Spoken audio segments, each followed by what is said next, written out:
Story 1. Echoes in the Alaskan Woods. The crispness of Alaska always felt eerily silent to me, stretching out its cold hands and wrapping you in its chilling embrace. I remember back in those days when the job with the park services wasn't just about nature conservation, but sometimes uncovering dark and chilling secrets. One morning, the radio crackled with an urgent message about some thoughtless soul dumping garbage on our pristine trails. I was dispatched along with Daniel, an old-timer who knew every crevice of those woods. The trails were usually secluded, save for the lone jogger or two. As we made our way around a bend, Daniel abruptly stopped, eyes narrowing towards the woods. "What in God's name?" he whispered. About 24 yards away was a man, his pale skin stark against the surrounding green.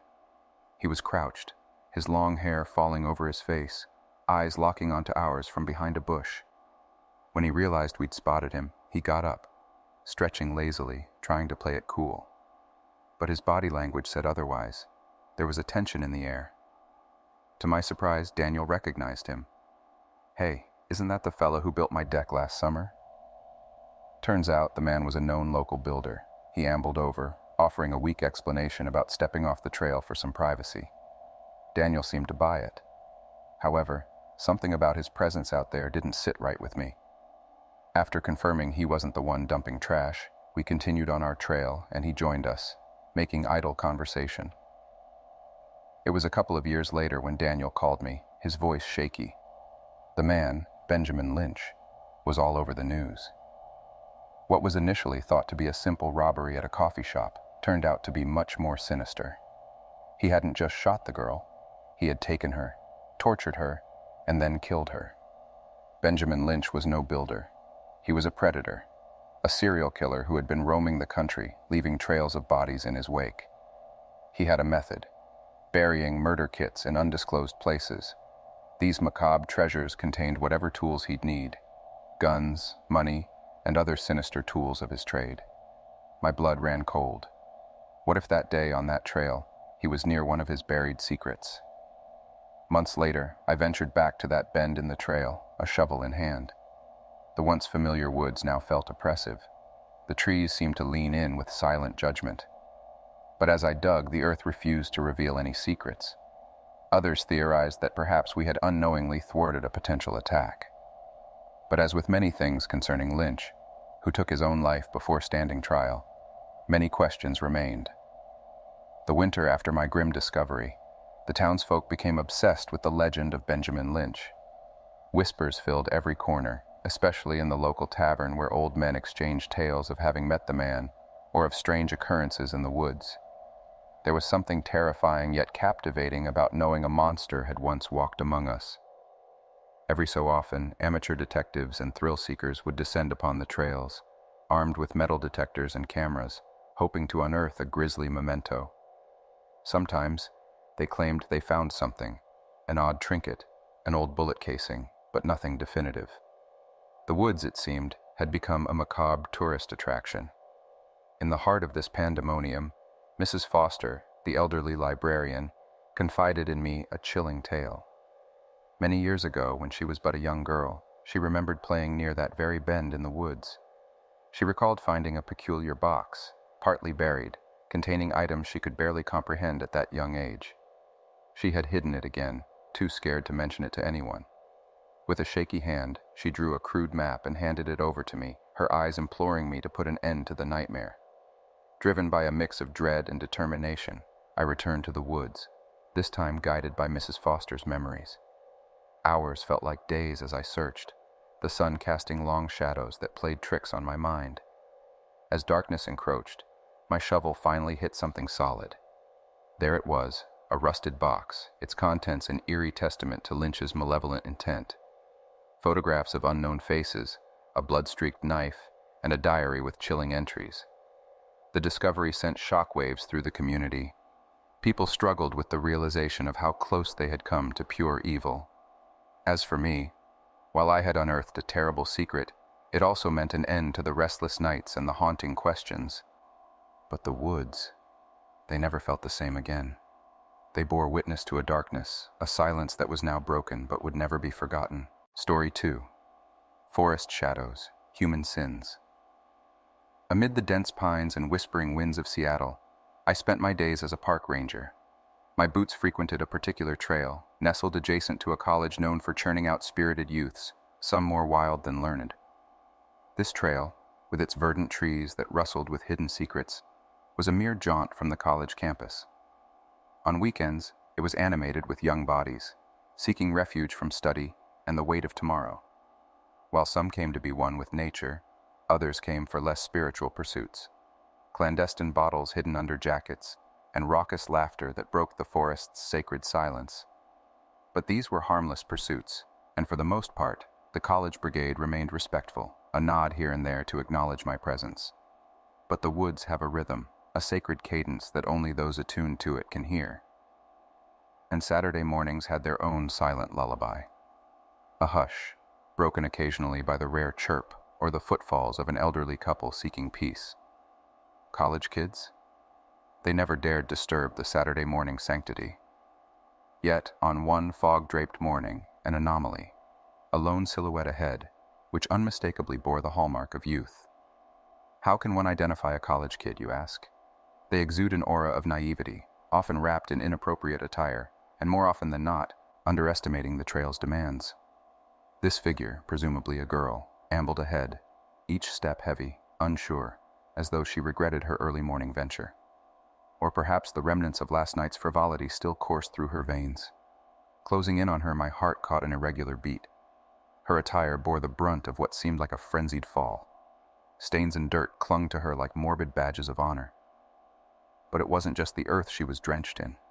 Sweat had matted her hair. Her clothes stuck to her back with a tenacity that suggested exertion beyond a simple morning hike. As I reached a proximity where the fall of a needle would sound like a gong, I planned to make my presence known with a simple greeting. But when she turned at my voice, the very ground seemed to shift beneath me. Horror, raw and relentless, stared back at me. A gory wound sprawled above one of her eyes, rendering it a bloody mess. It was as though some beast, man or nature, had taken offense to her beauty and attempted to mar it beyond recognition. Yet, despite the sheer brutality of her injuries, her spirit remained unbroken. As she crumbled, the strength of her desperation evident, she rasped for the essence of life. Water. Without hesitation, I provided the lifeline she so desperately needed, even as my radio crackled to life, summoning the aid she would soon require. But as I offered her life's most basic elixir, an overpowering scent, both familiar and morbid, made its way to my nostrils. An icy realization struck me. Her drenched state wasn't from sweat, nor was it from nature's rain. It was gasoline, the harbinger of intended fire. I pressed her, my voice laced with urgency, to explain, to share what hellish ordeal she'd endured. But words escaped her. Each gulp of water seemed like a desperate plea to wash away the trauma, her gaze distant and vacant, teetering on the precipice of shock. Yet, in her delirium, a chilling whisper. My friends. The weight of her statement loomed heavily. Was she alluding to other injured souls lurking in the shadowy underbelly of the forest?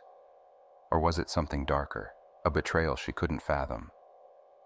As my heart raced, fearing her life force might ebb away right there amidst the murmurs of the woods, Providence sent another ranger, his ATV bearing a stretcher. The frail girl's heart still tapped its rhythm, resilient amidst adversity, as the EMTs sped her toward salvation. The ensuing hours saw my team and I scouring the woodland maze. We unearthed a ghastly scene, remnants of a campfire suffocated by time, circled by empty bottles, the specters of a bacchanalian night. But it was the acrid stench of gasoline that painted the direst image. The trail of this tragedy only unveiled its horrifying breadth days later. The girl's hushed words, my friends, took on an eerie resonance. She wasn't calling out for them in concern, but in disbelief. The perpetrators of this heinous act weren't strangers from the dark recesses of the woods. They were her very own companions. The tale was one of treachery and malevolence. Rather than a monstrous stranger, her own circle had drawn her into this secluded hell, bludgeoning her spirit and body, intent on ending her in flames. Fate intervened. A malfunctioning lighter, a hastily made torch, and her innate will to survive disrupted their vile plans. She concealed herself, the cloak of the woods offering her protection until the strength to escape flooded her veins. And the reason for such malevolence? A tangled web of affections where envy and spite intertwined, all amplified under alcohol's malevolent influence. The narrative that emerged was more bone-chilling than any wild tale. A group of youths conspiring to immolate one of their own, spurred by petty romantic rivalries. In a world teeming with natural predators, man's capacity for darkness outshadows them all. Animals hunt for sustenance, for survival, a circle of life where each cog has its role. But humans, sometimes we become monsters simply to savor the thrill of destruction. As Justice's gears turned, news of the assailant's capture and subsequent trials spread like wildfire. My fellow Rangers and I clung to every broadcast, each revelation deepening our horror. And in the hallowed halls of my memories, that fateful encounter with the young girl stands as a grim testament to the monstrosities humans are capable of, even in the midst of nature's sanctuary. Story 3. Sperrin's Silent Slaughter.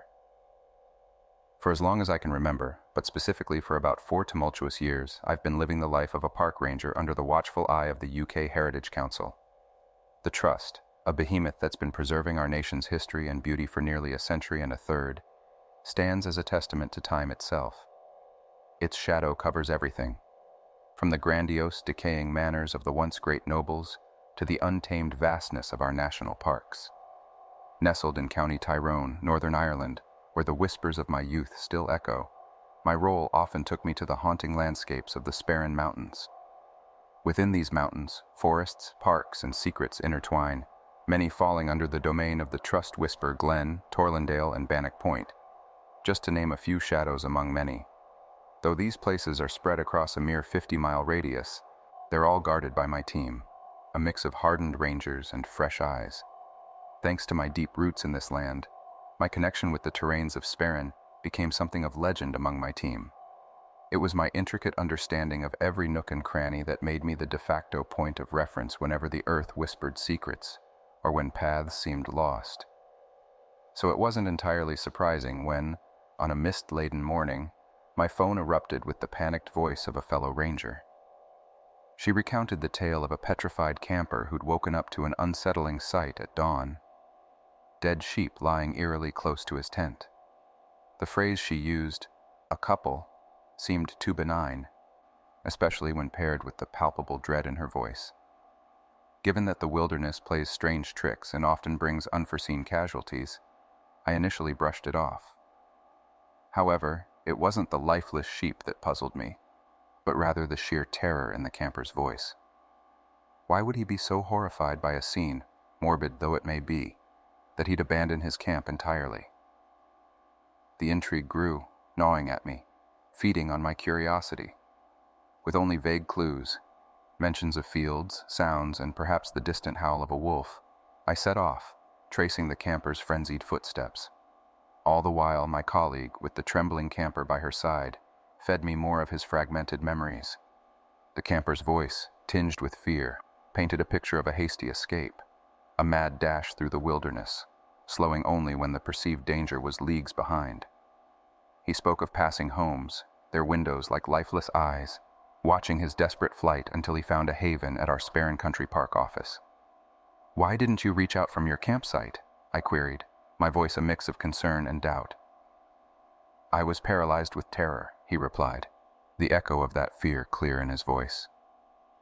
As I continued my search, connecting with him over the phone, a chilling thought washed over me. Just what horror, in the quiet embrace of the wilderness, could render a grown man so utterly petrified? Though not a youngling fresh out of school, the man my colleague spoke of was well into his middle years, hard-worn by life, and his voice had the rugged timbre of experience. It made me wonder, what could have spooked such a man, no stranger to the cruel games nature often plays? "Joan," I urged, "ask him, how many sheep did he see?" A chilling pause lingered between us before she replied, He can't be certain." The man's quivering voice broke through the silence. "It's utter chaos there. If you're going up, take something protective, maybe a gun." I overheard this, a ripple of incredulity coursing through me. You see, in our part of the world, rangers don't wear a gun like a part of their uniform. We don't have the wild creatures that might necessitate firearms. Such a suggestion, from this gruff-voiced man, added layers of mystery I hadn't quite anticipated. Seeing the need to face the enigma head-on, I took the initiative, connecting with him directly. Gently pressing him, I asked for any landmark, any distinctive feature near his campsite. For a moment, the man's voice was a cascade of uncertain murmurs, until he spoke of a C-shaped body of water. That instantly painted a picture in my mind: the Spelga Dam. Given its proximity to where he'd pitched his tent, I could hone in on a probable location. Having charted a rough mental map, with the intuition of someone well-versed with the land's whispers, I drove towards two likely camping spots near the dam. The first seemed undisturbed, but the second? My eyes were drawn to a tent, a beacon of red amidst the emerald foliage. But as I ventured closer, what lay around that tent sent chills racing down my spine. The landscape was marred with an abstract painting of chaos. Wool, blood-soaked patches of earth, scattered bones, and an overwhelming scent of death filled the air. The sheer gruesomeness of the scene was beyond any natural predator's doing. My years as a ranger had seen many things, but nothing quite this macabre. I found myself counting skull fragments to gauge the number of sheep, tallying up to four savagely dismembered creatures. A cold shiver ran down my spine. The morning's grisly find suddenly made the campers' terror entirely relatable. Quickly contacting another ranger, I impressed upon them the need to seal off the area. Yes, it might seem like a scene from a detective show, but when nature is defiled in such a brutal way, evidence is essential. I needed to know, needed to understand, what unseen terror had unfolded in the shroud of the night. Subsequently, I headed straight to Sparren Country House. The shaken camper, his face a paler shade of its former self, sat sipping tea in a porta-cabin serving as the Heritage Council office. Joan, ever the gracious host, offered a cup as I prepared to delve deeper into the mystery. My questions, though inquisitive, were not to accuse, but to piece together the enigma of the night. "I have to ask," I began, "how did you sleep through it all?" His eyes, deep wells of uncertainty, met mine. I'm not usually a deep sleeper, but it felt as though someone placed those remains deliberately, almost as if sending a chilling, unspoken warning. I leaned forward, my gaze piercing into his, trying to find the root of this unsettling mystery. "During your time here, did you cross anyone, perhaps unintentionally anger a local?" But he was steadfast, claiming no particular animosity with anyone. While this information was more frustrating than helpful, I felt a pressing urge to move forward. The countryside whispered tales, and some led to more concrete trails than others. The case of the missing sheep was one such trail. So the next step was simple: find the shepherd missing 4 sheep. Though there were speculations, like a pen break leading to an unfortunate encounter with a dog or maybe even a fox, I knew the heart of Sparren concealed secrets that even its locals found hard to fathom. Soon enough, we identified the farm mourning the loss of its 4 woolly residents. My feet crunched gravel as I drove towards it, the landscape slowly revealing a rustic picture of pastoral life. However, this tranquility was but a mask, hiding a creeping terror beneath. The farmer, a rugged soul with years of work etched onto his face, confirmed our suspicions. 4 sheep had indeed disappeared over a fortnight. What made it even more intriguing was their vanishing act: 1 every few nights. With exasperation dripping from his words, he narrated how despite turning his property into a veritable fortress against such escapes, the sheep seemed to find a way out. Though no expert, I scrutinized his defenses. The farmer wasn't exaggerating. The conviction in his eyes told a story of its own. Someone was deliberately luring or taking his sheep. While a missing sheep here and there might be brushed off, the same locale witnessing a series of macabre discoveries painted a dark picture. Yet, clarity was elusive. An expert scrutinized the ghastly remains, but the grisly state they were in denied any solid conclusion. Was it man or beast responsible for this nightmarish tableau? That question loomed ominously, echoing in the vast expanse of Sparren. Upon learning the horrifying fate of his livestock, the farmer demanded action against the camper. But as heinous as the crime scene was, the grim truth of slaughtered sheep didn't make the top of the law enforcement's priority list. Without a lead on the camper's whereabouts, any action became a dim possibility. Animal cruelty? Maybe. But proof? None. The local media chalked it up to foxes or stray canines, but I knew better. Those who had witnessed the chilling scene would scoff at such pedestrian conclusions. The official instructions? Keep a lookout for large, perhaps escaped predators. That veiled warning held an eerie undertone, yet it brought no tangible results. No mythical beast roamed the moors. No groundbreaking discoveries came to light. The incident transformed into whispers, a legend among the local lore. Among the myriad of encounters I had during my tenure with the Heritage Council, this episode remained an itch, one I couldn't quite reach. It wasn't what I knew that haunted me. It was the vast, abyssal unknown. The chilling enigma of the Sparran Mountains and their dead sheep still echoes in the quiet corners of my mind, awakening me from sleep with a cold grip of dread, even years after the event. Story 4. The Mountains That Remember. In the sleepy, quaint country of Czechia, where I've worn the hat of a park ranger for most of my adult life, there lies a place that haunts my dreams. Krumlov, part of the Bohemian mountain range, might not seem as menacing as some of the soaring heights we have here. Like the ominous Kirkenos Mountains, where many have met their end due to weather and wildlife. But don't be fooled. Though Krumlov is a humble triangle-shaped elevation on the western front, there's darkness lurking within. Many know about the peculiar happenings at Krumlov, the inexplicable disappearances that span decades. Locals have come to joke about it, with the Krumlov disappearances becoming a sort of national meme, our very own Bermuda Triangle, if you will. Though these eerie incidents have woven themselves into the tapestry of urban legends, I've never quite managed to laugh them off. Perhaps because I've seen things, or perhaps because I know more about the wilderness than most. The sinister happenings here stretch back as far as I can remember. Take, for instance, the winter of 1929. On a cold November day, cloaked in white, Mr. D. Romaldi, a man known to most but close to none, ventured out of his home. The only inkling of his plans came from an offhand comment to a neighbor about wanting a stroll. But as the snow blanketed the region, Mr. Romaldi was nowhere to be seen. When spring arrived, revealing the secrets hidden by winter's embrace, there was no trace of him. Some whispered about loneliness taking its toll, speculating that he might have taken his own life. Yet how could a man disappear without a trace in the confined known paths of Krumlov? Jump a decade later, in 1939, and Robert Turner became the talk of the town. A laborer from the shoe factory in the quaint town of Parazonsky, nestled by the west of Krumlov, Robert was known for his rigorous routine. 6 days of toil, and on Sundays, he'd journey to the countryside to be with his family. But on one fateful January day, he veered from this path.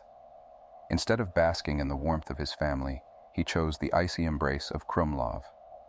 Rumors swirled that he was drawn to the Black Castle, a dilapidated fortress, once a sentinel against ancient Hungarian invaders. But why? Why would a man who cherished his rest decide to embark on a 50-kilometer trek on his day off, especially in the dead of winter? The town was abuzz with whispers and speculations. Robert, it seemed, had vanished. But as winter faded and the buds of spring began to bloom, Robert emerged, alive. But he was changed. Found in a distant field miles from Parazonsky, something hollowed out in his eyes. The Robert they knew was gone, replaced by a shell of the man. Whatever happened in those lost months, whatever he saw or felt, had marked him forever. And these, my friend, are just two of the countless enigmatic tales of Krumlov. I've kept records, lists, and logs, hoping to find a pattern, or perhaps a way to stop this malignancy. I share these tales in the hope that you might shed light on what's really happening here. Is Krumlov truly cursed, or is there something far more malevolent at play? Emerging from the other side of Krumlov, Robert's arrival was nothing short of a horror tale. He was a haunting spectacle. His once crisp and neat attire lay in tattered ruins, clinging desperately to his frail form. Reports varied. Some said burns marred his skin, while others whispered of deep gashes that seemed too precise to be accidents. The mystery deepened when he was whisked away to a nearby hospital. There, the doctors who tended to him noted his vacant stare and unresponsiveness. Though Robert regained consciousness, he was but a shade of his former self, claiming amnesia about his missing months. Something had so thoroughly shaken him to his core that he couldn't or wouldn't retrieve the memories. Sadly, Robert's story concluded within the cold walls of an institution for the mentally troubled, his eyes forever lost to whatever unspeakable terror he had witnessed. Now, rumors and theories floated through every home, pub, and gathering. Given the tumultuous climate of the time, with the dark clouds of World War II gathering, some surmised Robert had been mistaken for a spy. This theory somewhat explained the torture without execution, perhaps an attempt to extract information from an alleged enemy agent. Of course, whispers of more fantastical explanations, time rifts, alien abductions, otherworldly portals, also rippled through the community. Not my cup of tea, of course. I've always found natural wonders more bewildering than any fantasy. But the absence of solid answers allowed wild tales to take root.